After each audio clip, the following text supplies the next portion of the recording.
Today, I sit down with the incredibly talented V.Rose as we talk about her new song, Found Missing, dropping April 11th, her collaboration with Roy Tosh, and more. This is one conversation you don't want to miss. Kingdom Builder starts right now. Like my Holland Drive, I promise you don't close your eyes. You gotta see this moment to remember.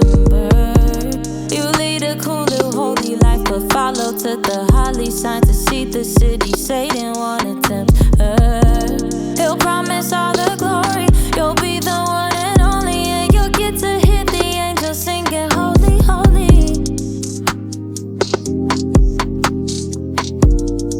Hey everyone, I'm Mike Laxton, and welcome to another edition of Kingdom Builder. Today I have the pleasure of welcoming an artist I've known for over a decade, someone who has been a staple in Christian pop and R&B, but continues to evolve and bring fresh creativity to the table. She's an artist, songwriter, and label owner, and someone with a passion for bringing a message of faith through high-quality music. Please welcome V.Rose. Hey, thank you so much for having me, Mike. So you and I have known each other for quite some time. We definitely go way back Really to probably, I think your debut album, if I remember correctly, probably at this point. 2011. Yeah. Yeah, it's been a long time. But of course, that was on a different platform when we worked together. So for Kingdom Builder audience and for those who may not be familiar with your music, can you just tell us a little bit about yourself and describe what can someone expect when they hear a V.Rose song? Yeah. So I've been singing my entire life. I started writing songs when I was 8, and I really got serious about it in my early teens. I got my first record deal locally. So I'm from Sacramento, California. And that's when I really started making music and, traveling locally. And then I went on to have 3 record deals. And so now I'm an indie artist and I help other artists. And that's my main thing. I'm still a songwriter, producer, speaker, engineer, kind of all over creative. But I would say when you listen to my music, you're going to hear, it's like my audio journal. And I really like to capture just the things that I'm dealing with or learning, whether it be about love, life, God, and how all of that plays a part in the bigger picture of my life, and how God's love and guidance has helped me overcome and guide me through those things. So that's me in a nutshell. Good nutshell, like that. So of course, as I mentioned, we've known each other for over a decade. A lot of artists, especially in this industry, have struggled with that longevity, but you've been pretty consistent while also evolving your sound a little bit. What's kept you going all these years, and how have you kind of managed to grow in your creative process? Yeah. So I think when I look at longevity, I think what's helped me stay consistent is just my actual love for making music. And I also have realized recently just how much making music has helped me, like with my mental health, my emotional well-being, my spiritual well-being. It's a place that I can express. So I think I have way more music than I've released. I make more songs than I release. And I think any true artist could probably say the same. So it just comes down to, I wake up every day and this is still what I want to do. This is still how I want to be spending my time.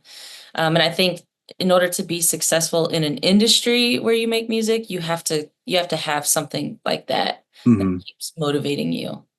No, absolutely. Definitely have that, have that drive, which you certainly have that for sure. And I like how you mentioned, it's come an outlet for you as well for like the mental health side of things. Because honestly, within the last couple months, we've had a lot of conversations with artists who have really been focused on that. And not surprisingly, it's been more of a bigger issue the last decade more than anything. And I think that, using it as an outlet, not only, of course, as you mentioned, it helps you, but it also helps those listening to it as well. So I think that's a great, bravo, obviously, for being able to do that and really provide that outlet that, for myself, even music, has literally changed my life. And I think that as long as you continue doing that those lives will be changed. So really appreciate the work you're doing there and really look forward to the future that you of your sound. But again, back to the sound of what V.Rose sounds like.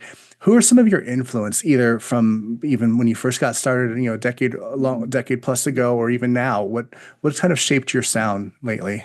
Well, so when I first got started, I grew up listening to gospel music. I didn't know there were any other genres. I've probably said this like 1,000 times in interviews, but I thought gospel music just was music because that's all we listened to. And so I loved like, Fred Hammond. There was a group called Virtue. I loved their Hmm. music. Pretty much all of like the 90s gospel music, I loved it. And then as a teenager, I started listening to more of my dad's music, and he loved like soulful music. So like Stevie and Al Green and Brandy and Michael Jackson. And so I was listening to like a lot of an eclectic range of music as a kid. But I would say now, so that's like where my eclectic sound has come from for sure. I'm just like, ooh, I kind of like pop. I kind of like hip hop. I kind of like R&B, and sort of just making my own sound out of it. But now that in the past couple of years, I've started producing my own music. And so Hmm. I'm listening to a lot of, trap soul stuff that kind of has the same instrumentation, and finding out like what I'm drawn to as a producer. So I'm listening to a lot of the modern R&B, mainly for production and, where the sound selection is, because music is always evolving. And so you kind of want to come in at least where stuff is being mixed at. Hmm. Yeah, I just recently started listening to more music again. I think I went through a long period where I was just making music, and then I didn't know what was happening outside of my own music. So I pretty much have my ear to the ground and listen to a lot of R&B playlists and hip hop playlists, and kind of see where people are at. On that note, we have this new song coming out on the 11th of April called Found Missing. Having listened to a little bit of it, I kind of look at the lyrics. It's a pretty deep message that's involved in that. What kind of inspired the new song? Yeah, so I was producing a track one night, and I was just freestyling. I think that's my favorite way to write now. I kind of, if I'm really feeling the vibe of the song, I'll freestyle over it. And one of my favorite spots to go to in LA is Mulholland Drive. I don't know if you've ever been there, but it overlooks LA. It's like a really dope aesthetic vibe. At night, you can see the city. And I was just thinking about how I was literally, while I was freestyling, I started singing about, being there, hanging out, and then thinking about how, what if Satan took you there to tempt you like he tempted Jesus, and to kind of offer you. And so this whole story kind of just became apparent to me. And so really, I felt like it was like a spiritual moment where I just started writing this. So let me explain what the song is about. So Found Missing is essentially, it's a warning to people who are becoming successful, or a lot of times you'll hear in Christian music, oh, God is blessing me, God is blessing me, his hand is on me. But um, I just want people to be careful not to equate success to God's blessing, because that's not always the case. Mhm. And it's just really important to remain humble, like in your heart, and allow God to get the glory for the fact that, he is the creator. Because at the end of the day, we want to point people towards Jesus, and we want to like point that spotlight back to who is the originator of our bodies, our souls. So it is a very deep message. I feel like it's really relevant right now.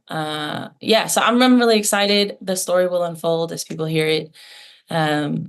But I'm excited. It's coming out on the 11th, and I plan to do a ton of promotion just to get it in front of people and sing it everywhere I go this year. So Awesome. Well, we definitely help tread a little bit of that effort to help push it out there. And thank you. with, you mentioned you're producing, and again, one of the newer things that you've done over the recently is that you've actually started your own label.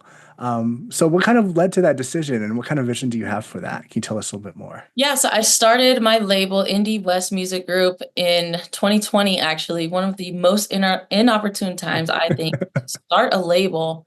And I didn't want to do it. I mean, I really wrestled with it, but I had found these artists. I came across them on my Instagram, and I reached out to them. They went by the name of Lundy at the time. They go by J Manuel now. Some of you may have heard of them, but I was like, you guys are so talented. And I feel like this must have been what Flame felt like when he signed me, Mhm. because I just, I felt like I have to help you guys. And so I didn't have a label at the time. I knew that I could start one under my deal with Amplify. And I told them when I signed it, I'm not going to do that. Like, I had no interest. And I was praying about it, and I was like, God, who's going to help these? Because I was like, I have so many friends. I'm going to get you guys signed to somebody, because Mhm. they were just so good. And nobody was interested. It was like 2020 and everyone was like, look, we're just trying to keep our head above water. And so I was praying and I was like, God, who's going to help these guys? And I heard God speak to me and say, you're going to help them. And I'm like, okay. So I reluctantly started Indie West just to help them. And so I helped launch them. They went on now to sign with Tribal recently.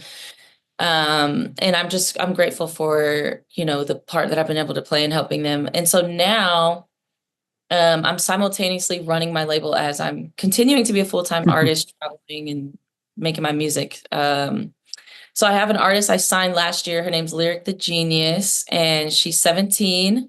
She thinks she's the next, Kanye West, graduation Kanye, not new Kanye. But she's really, really talented rapper, singer, producer, writer, and I've been developing her since she was 11. And so signing her was a big deal, and I'm really looking forward to pushing her out this year. I will be signing other artists as well. I'm always looking, and my friends know now, like people are always sending me artists to check out. But I really think Indie West embodies my heart and vision for my music. So any of the artists that I sign, I feel that they'll be right in vein with the same heart that is behind my brand as an artist, because I can only help you go where I've been and where I'm going. So just know that if you're looking for a label, it'll probably be artists that they really have a heart for God, a heart for people, and just really genuinely want to see people win and love people. Absolutely. That definitely will be something that to keep an eye out, and would love to hear more about those artists as well.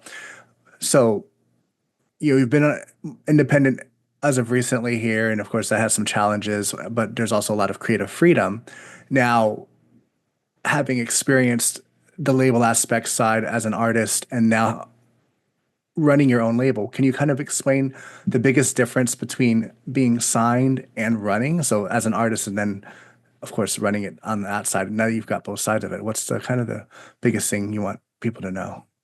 There's so many differences. So like being on a label, I wasn't privy to everything that was going on. So I was really able to just focus on the artistry side, which that's a big plus if you just want to be an artist. I think I always wanted to have more control though. And so I ran into those issues. But now running a label, there's a lot of things that play in my head where I'm like, okay, I need to call and apologize, because it's like I didn't see from the artist perspective what the label is doing and just how much work they put in and the investment that they make. So now that I'm on this side, I definitely see that and have a lot more respect for labels. My label is, the goal of it is to educate artists. There's a lot of things I wish would have happened for me in my label deals. There's a lot of education I wish I would have gotten that, no shade to the labels because I love all the people that have helped me, but they didn't think that it was important for me to learn. It wasn't like part of their setup. And so for me, starting a label, I was like, well, I would have wished that I knew about, the different types of royalties and how to negotiate deals and things like that for myself and how to really leverage the things I've been given. So with my artists, I kind of do boot camps and like help them really understand, look, if you want to go from Indie West to a major deal, this is what it means. And this is what it looks like. And this is what you should know. And this is what you should ask for. And this is what your contract should look like. So my thing is really helping, like really, really trying to set up and help the artist. But I will say, just as an artist, being independent, I think my favorite part is the creative freedom.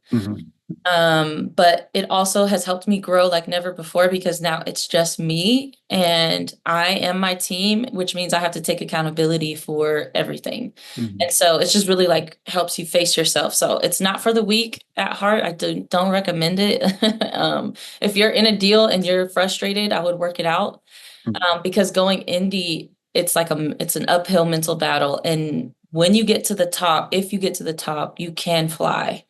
But if a lot of people don't make it out, I think of that because it's very challenging mentally. So I think with you also having, having been on labels and now running your own, of course, as an artist, I think that's going to make you a better, more well-rounded artist as well as label owner because now you've got both sides of both. You can help your artists better, and then you can also, run the label better. So I think, especially with the boot camps, you don't hear that much about having, the labels that are doing that. I mean, you might have some label service providers that kind of offer similar facets of that, but I think that it's a really good offering there. So you know, really preparing that artist for that next step if they want to take that leap into the major label status. So we both have a mutual friend who we've also known for over a decade that you did a song with recently, who was also on Kingdom Builder with me. Roy Tosh. He did a song called "Let It Be" off his upcoming album of the same name. So I know we got his side of the story, but tell us a little bit how that kind of came about and your part in that. Yeah, so Roy and I have this is our third song together. I love the response from the fans when we posted it. Even people are like they don't miss, and people are really excited. I didn't anticipate that this time. So that was like a really great surprise. But yeah, Roy hit me up wanting to work on this record. I didn't write it. So I'm never excited about records that I don't write because I mean, that's a huge part of the creative process for Hmm. me. So it has my agreement with that is it has to be something I feel like I would say or that I Hmm. would have, written. And of course I get to express it however I sing it, which is a plus. So I was like, let me like see. And so when I queued up the record, I loved it. And Roy was excited and we worked it out. So but it's one of those old faithful records, that just says, here I am, Lord, send me. Hmm. If no one will go, let it be me. If nobody will love, let it be me. And really just like taking accountability, taking ownership for the part I play as a Christian in the world to show his love and to the people that need it, to people that don't need it, to anybody. So I really love it. It's a triumphant feeling record, and Roy kills it in his verses, and I think everybody should check it out. You really like it. I wholeheartedly agree. You both are amazing in that record, especially you come in on there with the at the very beginning, and then Roy goes in with his bars, and that's one of my favorite songs as Oh, of right now that's on repeat. So I will say that thank you. it is it even got me more excited about talking with you just because I'd been out of the industry for quite some time, then hop back in and really just hearing some old friends just get back at it as well. It was nice to hear that collaboration. But Thank of course, Roy is not the only person you've collaborated with. You've done a lot of collaborations, big names in the Christian music scene. So of those, well, I won't say of those that you've collaborated with, but is there anyone that's on that bucket list that you've loved to work with that you haven't yet worked with? Recently, I've been really thinking about, I really want to do something with Lecrae. Mhm. Lecrae and I have never worked on a record together. And it used to be like the number one request that I would get for like ever. And every now and then I still get that request, like, do a song with Lecrae. But I just finished a record that I was like, this would be so dope with Lecrae on it. So I think that has to happen at some point in my career. Um, I love all of the Christian rappers. I think they're super dope.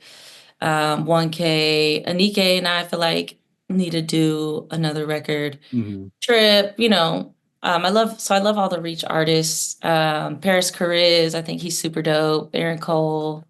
There's so many artists now. I'd love to collab with maybe some of the R&B girlies. Um, so hopefully, I have done a lot of collaborations, and I think that's not going anywhere. Because my reasoning for doing so many collaborations is I got known from a collaboration.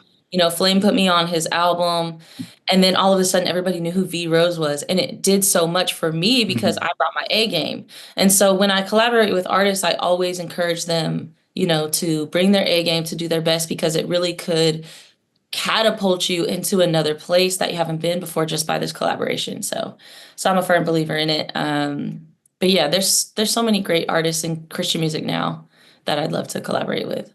And I think, on that note too, it puts you in front of it could potentially put you in front of a different audience. Kind of like with Flame is that, he is primarily hip hop, but you have more of the soulful pop sounding to it. So it's like, hey, what is this? And vice versa. They hear V Rose, they're like, oh, who's Flame? So, people get opened up to that market. So it definitely broadens the horizons of the audience that you have, especially like even with the Let It Be, what we're talking about with Roy, it's like, you've got his audience. I mean, even though for those who may not be familiar with his other tracks that you've collaborated on, they're like, oh, this is v.rose. Wow. Let's find out what else she has. So, I think it's a really good opportunity there for any artist who can collaborate with another one if they can able to do that, especially in different, although you do lean in that genre a little bit, there's still it could be a potential difference of cross promotion there with doing that. So for anyone looking at v.rose's music, and you've got, of course, Found Missing coming here on the 11th.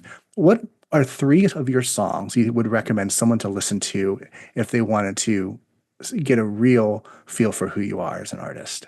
So I Surrender, my biggest record. It's been the most beloved, so I have to point that out. Also, I just love performing that song. I love hearing people sing a hymn that I grew up singing as a kid.